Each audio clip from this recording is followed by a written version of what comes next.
Welcome to the GreenPilled Network podcast. If you're just joining us, we are building a coordination, a network society of thousands of hackers, dreamers, and doers using crypto to bring positive some digital systems to the world.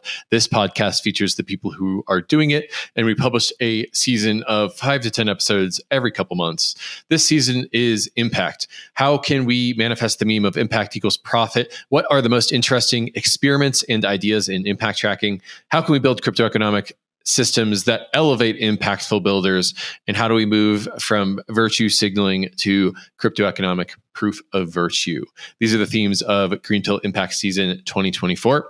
One special thing we are doing this season is allowing you to collect this episode on chain. Go to pods.media/greenpill in order to collect this episode.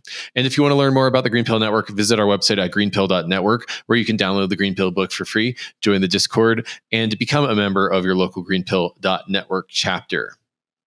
Today's show is with Raymond Cheng, who is one of the founders of OS Observer, a project that is using data to try to tie impact equal to profit in the Web3 ecosystem. So I'm very excited about this episode because when I interviewed Vitalik back at the end of 2023, I asked him, what is the one thing that people in the Web3 ecosystem are not looking at? And he said, there's a goldmine of data about open source software and who's doing a good job of open source software. If we want to connect impact equals to profit, and if we want to fund public goods, then take a look at OS data and figure out how to derive impact metrics from that. And Raymond and Carl, who is his co-founder at OS Observer, are working on this right now. So I think it's a really exciting time to figure out how do we do impact tracking and fund public goods with respect to open source software. This is also a cause that's really very close to my heart because Gitcoin, when it started off, our stated mission was to grow open source software. Gitcoin has since evolved to be about all different types of public goods, but we started with open source software, and that's because I've been a software developer my whole life, and I feel like building on top of open source, I'm standing on the shoulders of giants. So Raymond is my guest for this episode, founder of OS Observer. And then Carl, who is his co-founder, is also working on OS Observer. And Carl's kind of hitting double duty this episode. He is my co-host for the episode, and he's also on the OS Observer team. So that made for an especially fruitful conversation. Let me just read you Raymond's bio real quick, and then we'll get into the episode. Raymond Cheng is a software engineer, entrepreneur, research scientist, open source contributor, and adjunct professor who has made contributions in a wide range of areas in distributed systems and security, including data, privacy, secure blockchains, and scalable network systems. He has a PhD in computer science from University of Washington and graduated from MIT with degrees in physics, electrical engineering, and computer science. He co-founded Oasis Labs and Kariba Labs and is currently working on Hypercerts and OS Observer. I wanted to have him on this episode because I heart open source software, and OS Observer is going to let us fund open source software. All right. And now I give you Raymond and Carl of OS Observer. Enjoy coordination. Hey, Carl. Hey, Raymond. Hello. Hey, guys. Excited to talk about Open Source Observer on today's Greenpill. Raymond, do you want to tell us what that is? All right. Yeah. Open Source Observer is a free analytics tool that we're building to help data scientists do any sorts of impact analysis on open source software that they want. So our goal as a platform is to try to lower the friction to make it as easy as possible for, any 16-year-old anywhere around the world to pop in and start doing some kind of data science to understand, what is the impact of open source on any particular ecosystem. We started this partly because we realized, we're not going to be able to come up with an answer purely on our own because impact looks different. It's subjective depending on what ecosystem. So turning this into a platform to empower others is what we're trying to do. Yeah. So could you spell out a little bit more about the world that you're trying to create by making this platform available and democratizing it so that people have access to it? Are you all servicing retroactive public goods funding in order to make the badge holders' decisions more data-based as opposed to just like popularity-based? Tell us more about the impact that you're trying to have with this tool. Yeah, 100%. So in the world of open source software, like I said, impact looks slightly different depending on the ecosystem that you're in. And even within an ecosystem, everybody's going to define impact slightly differently. So RetroPGF is something that we're very interested in. And I would love to see a world where, badge holders are starting to vote on their value systems as opposed to, voting on projects, right? So instead of taking a look at individual projects and how much they deserve, think about like, what are the things that we should be funding? Or is it like on-chain stuff or off-chain stuff? Is it education? Is it developer tooling? Is it growth? Is it, stability? Like, is it responsiveness? What is it that we care about? And then hopefully, the platform and the tools and the analytics can just help augment your ability to make those. So that's from a RetroPGF application perspective in the short term. That's 100% what we want to be able to empower. Our goal is to be able to aggregate and curate and clean data from all sorts of different places, right? So there's already a ton of tools that do on-chain analytics. There are tools that help you understand like individual developer activity and things like that. And of course, like in the security space, SBOMs are, the latest craze. So everybody's, there's a lot of different tools to help you understand the dependency tree and things like that. But what our goal is to try to bring all these data sources into a common platform under a common language tied together by project. So for any particular open source project, I can see all their funding flows, ideally, if it's something like Gitcoin or something in RetroPGF, be able to see, all the repos where the developers are having activity, where they sit in the software supply chain. Like that's how we think about dependencies, is where they sit in this, supply chain and value chain, all the way out to like users. Like the reason why we care about on-chain analytics is because, there are very few industries where I can see with 100% transparency, all the users that are interacting with this application. And I can basically derive any user analytics that I want from this on-chain data. So if I go from funding to developer activity to software supply chain, all the way out to the users that I'm touching, I have this incredibly broad view of the entire value chain. And if we just put that in a data warehouse, we want this to be the people's data warehouse, is kind of what we've been saying. Enable anybody to be able to come in and have their own kind of like, ability to weight different metrics or analyze metrics in different ways, or analyze this network in different ways so that they can generate their own scores of, at the end of the day, if people are going to have different definitions of like, what is an important project. So making that as easy as possible and as frictionless as possible is what we're trying to do.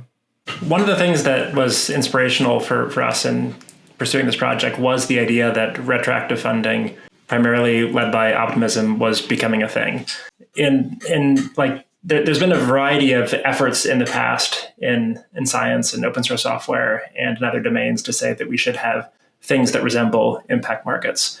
But the problem has always been that there hasn't been meaningful funding, which is going into creating a demand signal for projects to build towards and ideally receive some of that funding. So it was the combination of there being this new funding source in the form of retroactive public goods funding and a desire to fund open source projects where, in theory, all of the things that you might need in order to identify which projects are more active, which ones could benefit from more funding, which ones are having the most downstream impact was there. It was available. It just needed to be cleaned and put into one place.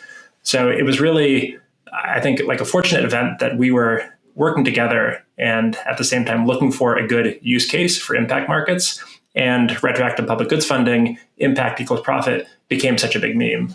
Learning from other impact markets has definitely been like a huge inspiration. I think we definitely kept an eye towards things like carbon markets, and we wanted to be able to learn from them while avoiding some of the downfalls. So, there's a reason why measurement plays such an important role in any impact market, because if you can't measure it, then you can't sell it by definition. But we didn't want to be this opaque, entity that was, measuring impact in our own custom proprietary ways. Because if people lose, if we do it poorly, and if people lose faith in that, they could lose faith in the entire market, right? That's why in the carbon markets, there's all these, different issues around whether or not, this particular credit represents something credible or not. I think part of what we want to do is be able to empower the community to be able to organically come up with a plethora of different types of impact measurements and different types of impact analyses, so that there can be something incredibly neutral that is the data, and then be able to provide a platform and a mechanism for other people to do that analysis on top and think about, what impact how do I sell it? You both worked together on the Hypercerts project prior to co-founding OS Observer. I'm wondering if you could talk a little bit about the path to Hypercerts and what you learned there and how that led to OS Observer. Yeah, 100%. Speaks a little bit towards, our idea of wanting to bring this vision of having generalized impact markets via Hypercerts. And I know this is something that you talked about, quite a bit on your podcast. But I was exceptionally excited about this idea of creating, a generalized carbon market, a generalized impact market, to be able to fund all sorts of things that today are, notoriously underfunded. I was just telling Carl earlier today, I came into this life in like a kind of a triple whammy of things that are underfunded. I was like an academic doing computer science research on open source software and privacy preserving systems. And, between science, open source, and privacy related things, all things that I think, most people would argue are pretty important to society are things that are pretty underfunded and ill-served by existing incentive structures in capital markets. And so part of what brought me to this space was just pragmatic, which is, I was curious about different types of incentives to be able to empower people like myself or myself to be able to work on this kind of. There's a whole bunch of really important work that's happening, in government funding and public funding and in nonprofits. But what drew me particularly to Hypercerts, the idea of Hypercerts was this idea that we can have, powerful voluntary capital markets around funding impact. And so we started working on this together, like Hoka, Carl, and I at Protocol Labs. We quickly identified that, you can't boil the ocean all at once. And there's all sorts of different problems that this could be applied to. But one really stood out to me, partly because I'm a technologist and I'm biased and I use, open source software every day, but partly because it's so measurable. Open source software is the underpinning of, I would argue the entire world, not just crypto. I mean, there were recent studies that have shown that 99% of companies use open source somewhere in their stack. And for technology companies, recent studies have shown that like upwards of 76% of lines of code that's actually shipped to production is code that's just sitting in your dependency tree that you just got for free. And so you could argue that open source is kind of the foundation of the entire economy. Open source is the reason why, our collective human productivity is so much higher now than it was, a few decades ago. And so in a space where it's so measurable, where all of the data that I was describing earlier is generally something you can find in the public, in a place where the value to society is, so obvious, we were hoping that open source software could be really, a good first use case for Hypercerts, because it's such an important part of the ecosystem.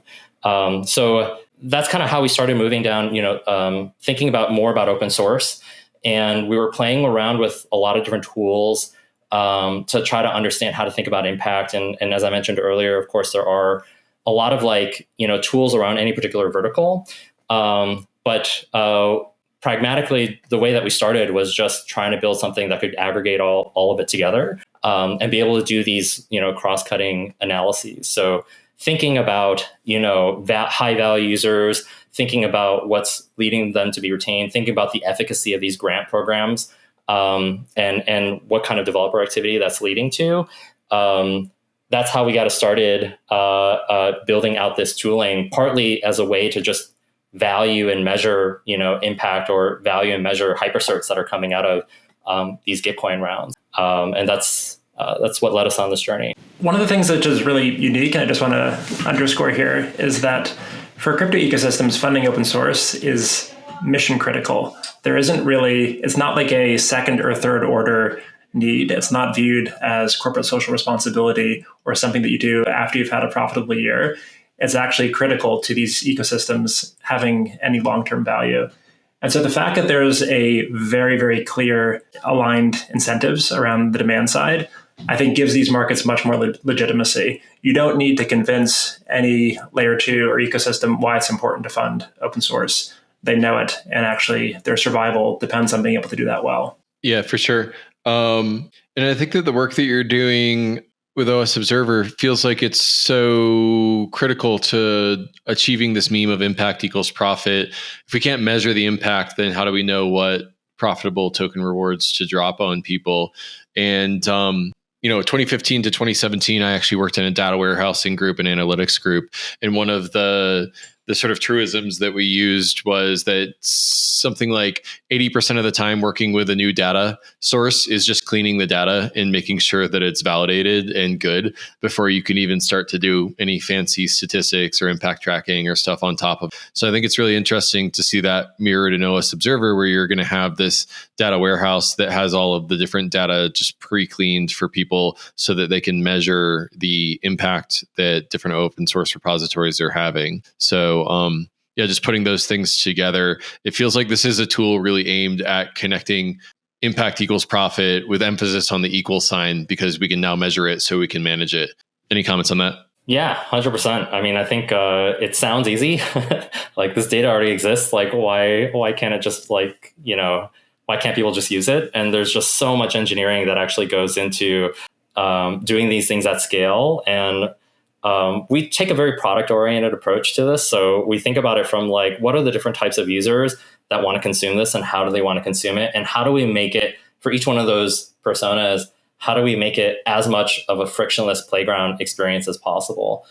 So part of it is releasing an API to integrate into other sites. A lot of services do things like that. But part of it is, I think we want to take it another step further, which is we want to expose the raw, data warehouse to and the clean data for anybody that wants to come in with a Jupyter notebook to just start hacking around and running whatever visualization they want. The other area is we've been building, the entire front end in a no-code tool, and part of the motivation of that is we actually want these things to be forkable, right? So everything that we're doing is open source, open data, open infrastructure. So we want to be able to expose as much of our infrastructure as possible to other people to be able to fork and experiment with. And if they're unhappy with our front end, or for whatever reason want to change something, they should be able to do that as well. And so, there's a lot of tools already that are written as open source, but it's painfully difficult to have to either scrape an API or enumerate all the data, or be able to or have to index everything yourself and pay for these gigantic data pipelines, because we're talking about many terabytes of data already, probably going to be more in the not too distant future. And so being able to do this in a way such that we can all kind of cost share the cost of running this thing, and not require everybody that wants to do some kind of analytics to deploy and run their own instance of this, is part of what motivates us, is to, make it, again, back to that original vision of making it possible for anybody in the world to quickly get started, is what we want to be able to do.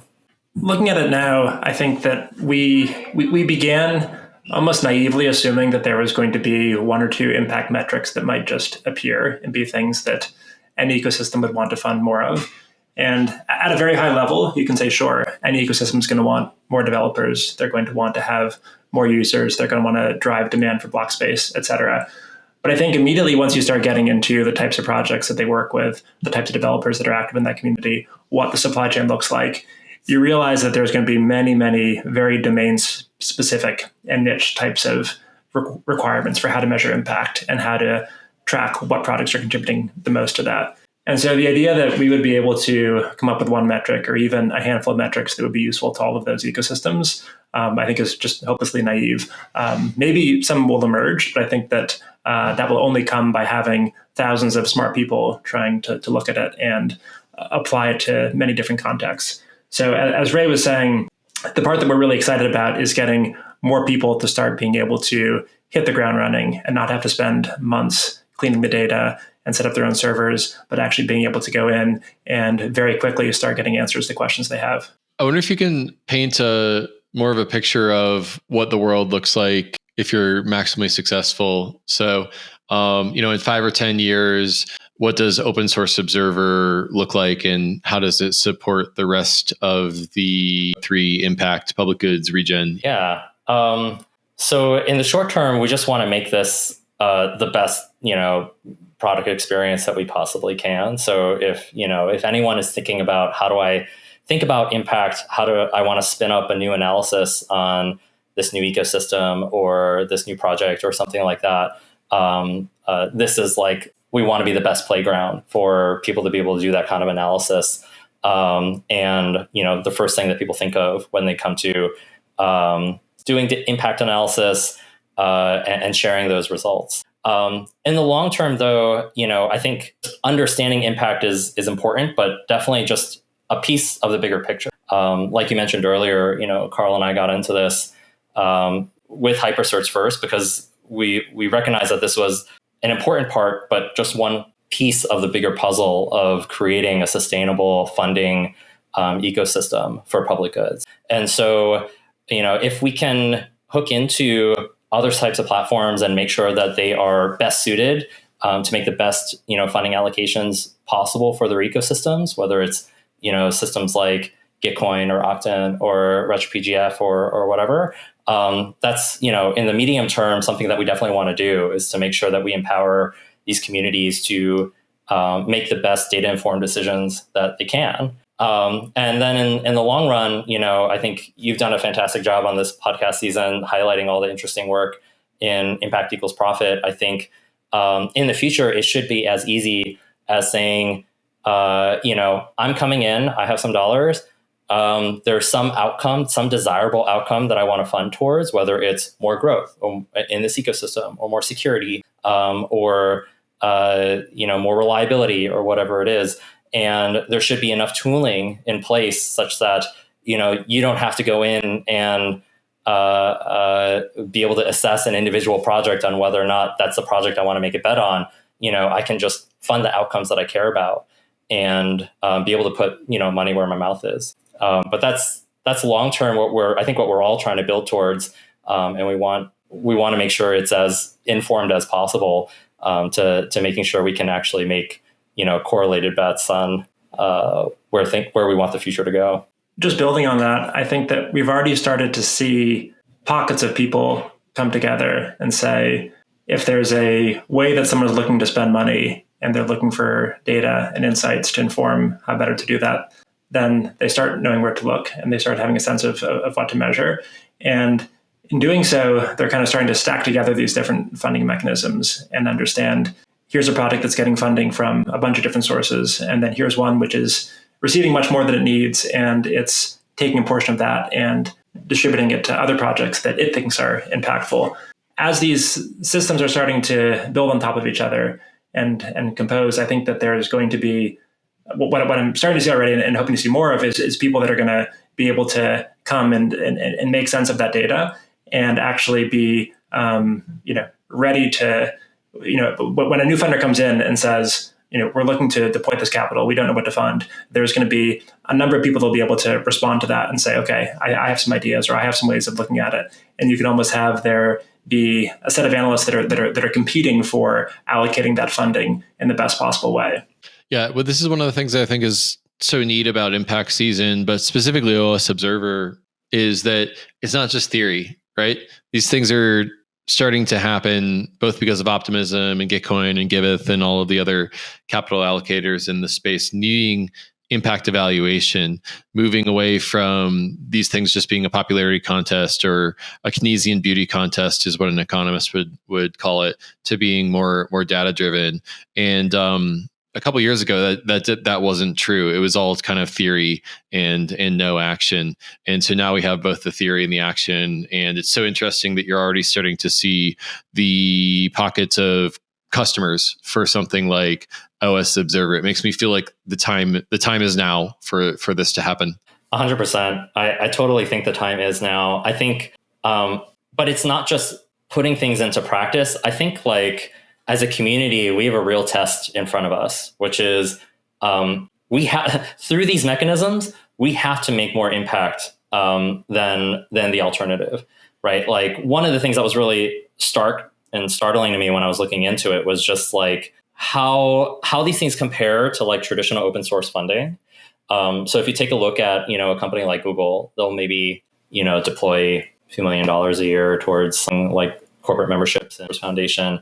Something like the Linux Foundation has on the order of hundreds of millions of dollars a year that they deploy towards, mostly towards projects, but they support like the biggest names that are out there, right? Like the Linux Foundation these days is humongous. It's not just the Linux kernel, but it's things like Kubernetes and PyTorch and these like really critical pieces of infrastructure that are household names like around the world.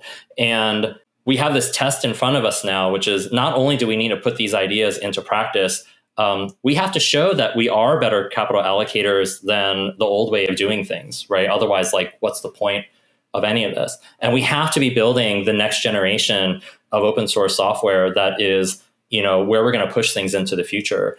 Because as you mentioned, like we're actually putting real money behind this now. Something like Optimism RetroPGF, at current prices, it's like just under $100 million. That's pretty close to the operating budgets of these like really big mainstream, open source organizations.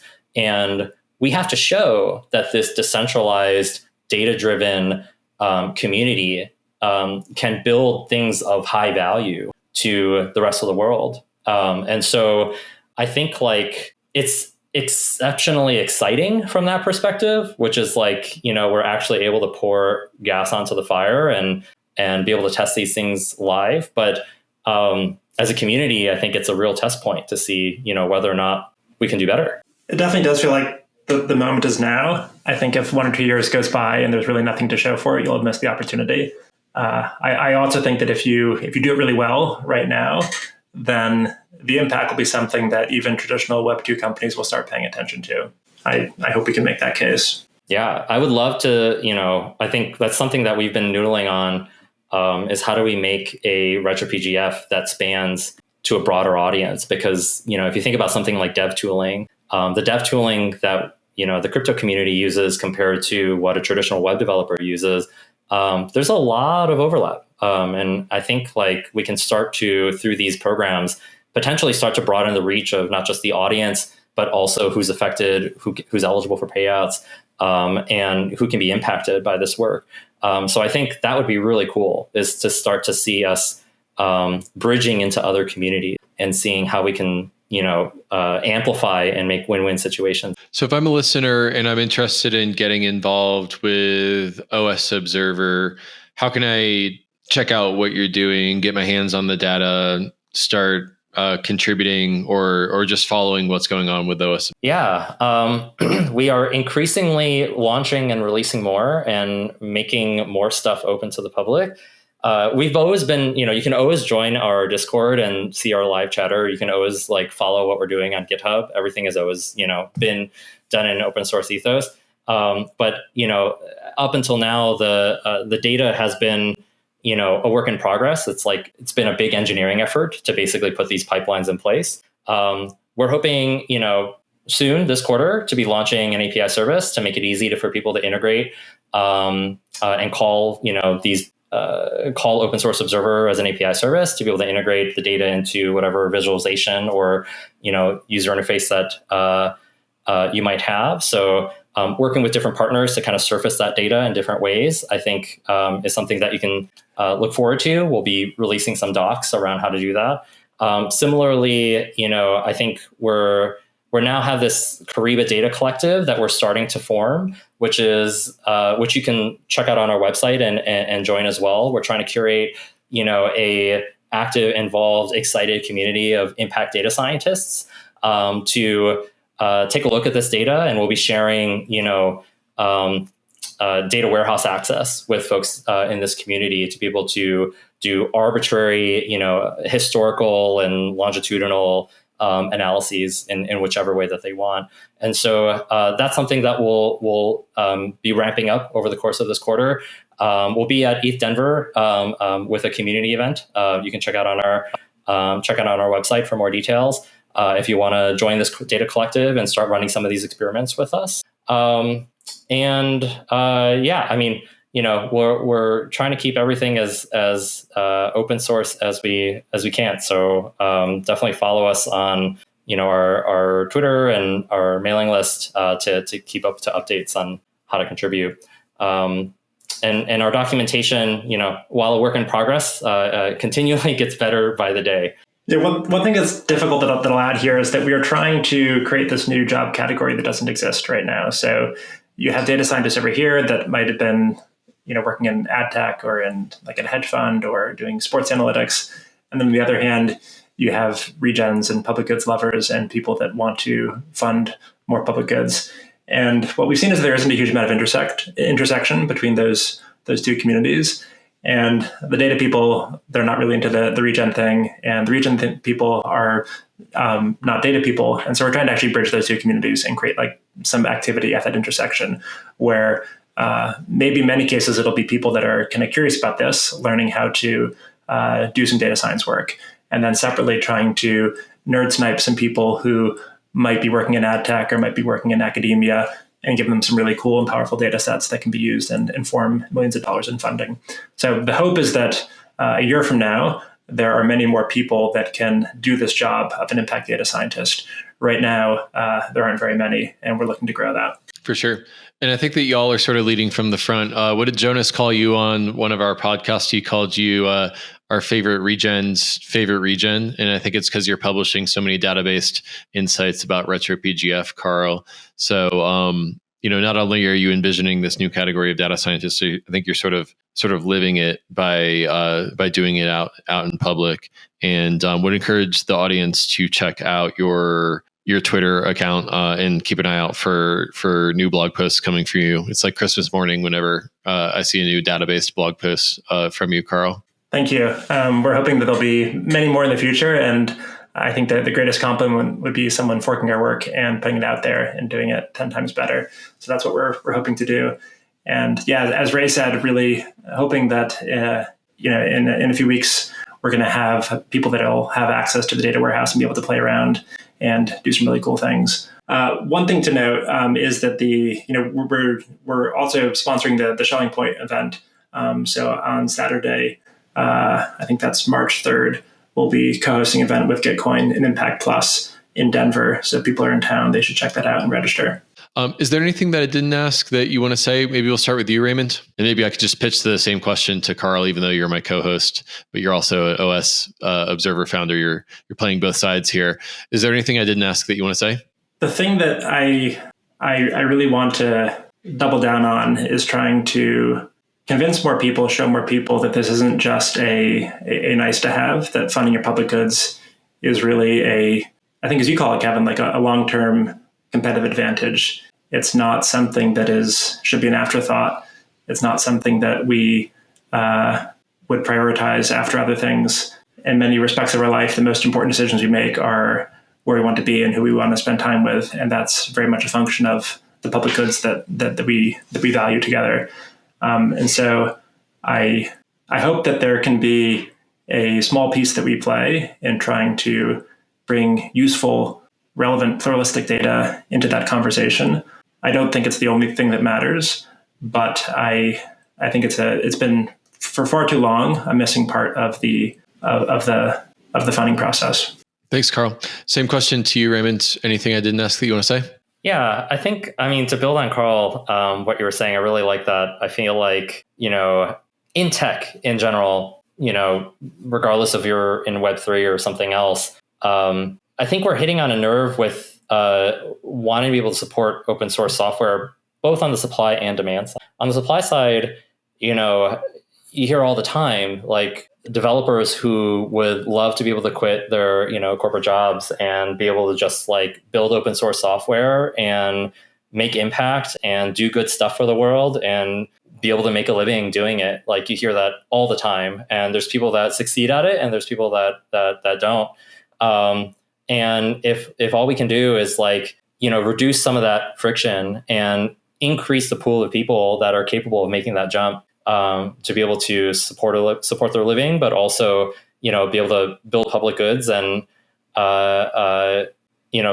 impact the world that way. Like, that would be an incredible result. I spoke earlier about the demand side, which is huge. Open source is in everything. And I think there's a real opportunity here, to prove out these mechanisms, because we have a really interesting, unique set of circumstances and point in time to be able to test this out, with real money and real ecosystems. But if we can do that really well, there's this, my hope and my vision and my excitement comes from the fact that this can be so much bigger than just supporting, crypto ecosystems. That's already like enormously huge impact. But it could be many orders of magnitude even bigger than that if we can show that this is a good model for any developer to be able to make impact and make a living. This would be incredibly cool. So we're in a really unique point in time in our lives, and I'm excited to see where this goes. Yeah, I just want to riff off that a little bit further, because I think that there's something very powerful about, for us, what we, I think, both love about this is that, Ray, you just want to build stuff that is valuable for people. You want to code, you want to create things that are going to have a lot of impact on the people that use them. In my case, I just really enjoy working with fun data sets and trying to find meaning from it and, visualizing it in a way that conveys that meaning. And these are just kind of two of the many jobs that are to be done in an economy and in a functioning society. And I hope that we can create a world where there's just much more alignment between what people find themselves doing and what they're able to be compensated for and earn a living from. And I know it might sound like naive and idealistic, but I think that right now there is so much friction that is put between us being able to do the things that we want. And in many cases, there's a lot of impact and value that those are created, but there isn't a good way to pay your bills and pay your mortgage and send your kids to school. And even if we start with software and data science and crypto funding its own public goods, I don't think any of us are here because we want it to end there. I think we want it to go as broad as possible, because ultimately, the way that you should measure the health of a society or any network is the quality of life, both economically, but in many other dimensions that people have there. Yeah, for sure. I think that's a beautiful, beautiful place to end it. Well, Raymond, Carl, thanks so much for helping me wrap up Greenpill season, and congrats on your excellent work on OS Observer. If you're listening to the show right now, check out the links in the show notes to get a link to Raymond and Carl's Twitter, and then also the OS Observer resources. Thanks again, guys. Thanks for having me. See ya.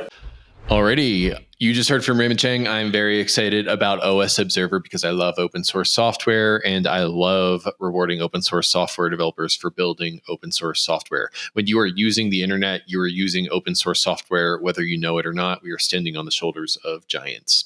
Thank you for listening to the GreenPilled.network podcast. Again, we are building a coordination, a network society of thousands of hackers, dreamers, and doers focused on using crypto to bring positive some digital systems to the world, like my guests today, Raymond, and my co-host Carl, working on OS Observer.